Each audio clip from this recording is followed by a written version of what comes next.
Okay, the reason why I stop here is just to talk a little bit about Oxford Road and its kind of relationship to the modernist revision of Manchester. And what you've got along Oxford Road is a lot of iconic late post-war buildings, like the National Computing Centre, designed by Cruikshank and Seward.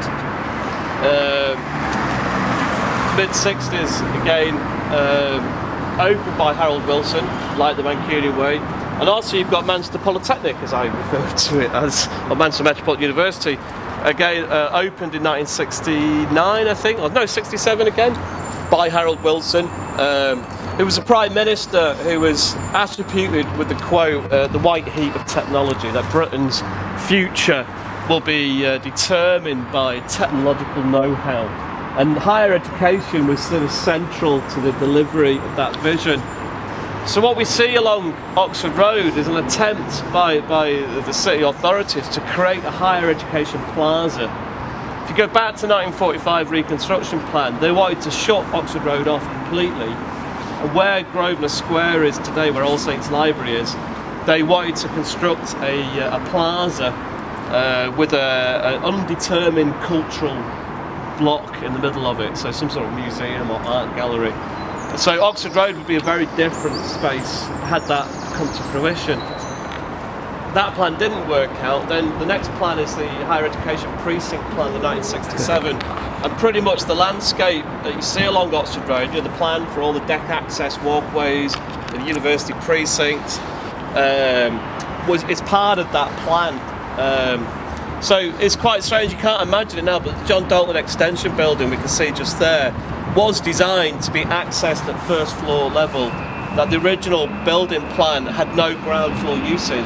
That's where the cars went, and people would access the building on the first floor, and it was the same with Mabel Tylercote and all the other university buildings built kind of post 1960, which is why a lot of them are really awkward to navigate. They were never designed to be accessed through a main entrance like that, but on a different level. And we're kind of left with this legacy of that plan. And then you can also then come forward in time to what we might call the post-92 higher education landscape, where the universities, when they became, when Manchester Polytechnic became a university, we saw an expansion of the university sector.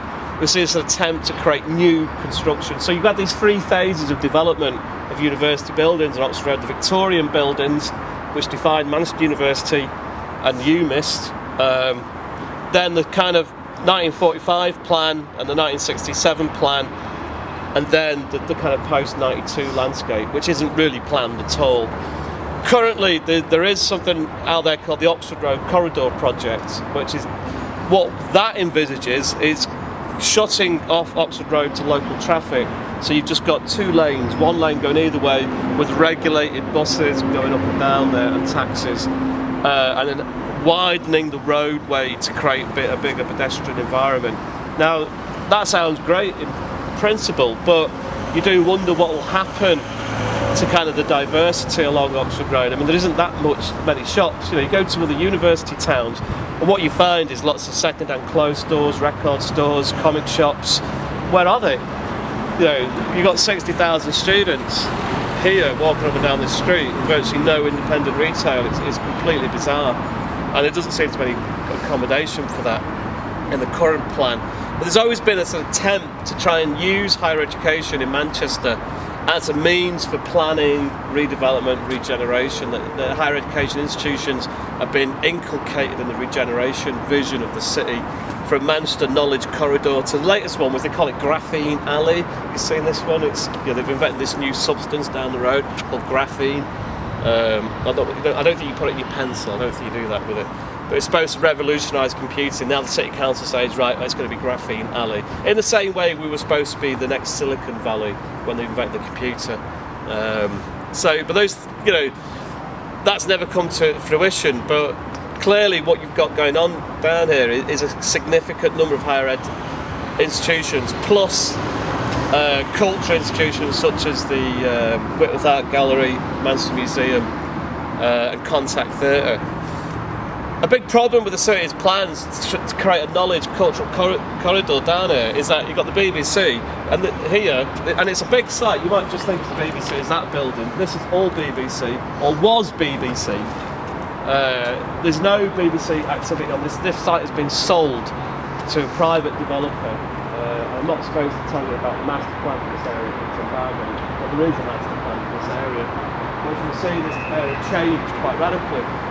But then the corner house is going to move, and then we've had the green room shut down, and it's like, well, you know, this is going to be a knowledge cultural economy. And then you've got the threat to higher education because of the Tory fees, and you know, is there actually going to be any higher education or culture down here in 5 to 10 years' time? Might be an issue to think about.